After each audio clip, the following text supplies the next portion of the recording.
Kumpiyansa ang lokal na pamahalaan ng Legazpi City na makakatulong sa turismo ng syudad, ang Bicol Loco Festival na isasagawa ngayong taon.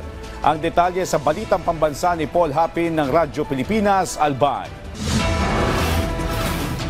Mas maraming turista ang inaasahan ng lokal na pamahalaan ng Legazpi City na makikisaya sa Bicol Loco Festival ngayong taon. Kung noong 2024, puro local artist ang iniimbitahan, ngayong 2025, tinodo na ng LGU ng Legazpi ang paghahanda para sa mas masayang selebrasyon. Bukod sa mga international artist, mas maraming air shows ang sasali ngayon na magmumula pa sa iba't ibang bansa. The DOT registered 500,000 tourists last year. Yung nanood, nag-participate, not only in the air show, not the air, but even the concerts every night.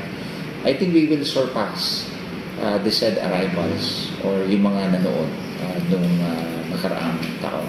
Inaasahan din ng Legazpi LGU na mapupuno na naman ang mga hotel at restaurant sa lungsod dahil sa naturang festival. Malaking tulong ito para sa patuloy na paglago ng turismo ng Legazpi City. Mas masaya, mas maraming turista ang darating.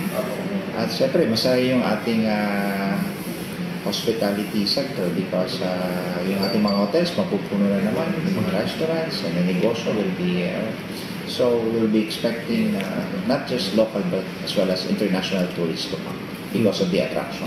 Paliwanag naman ng Legazpi City Tourism Office, isinasapinal pa ang mga gagawing aktibidad. Sa pagitan nila ng buwan ng Abril at Mayo, gaganapin ang naturang festival. Mula sa Radyo Pilipinas Albay, Paul Hapin para sa Balitang Pambansa.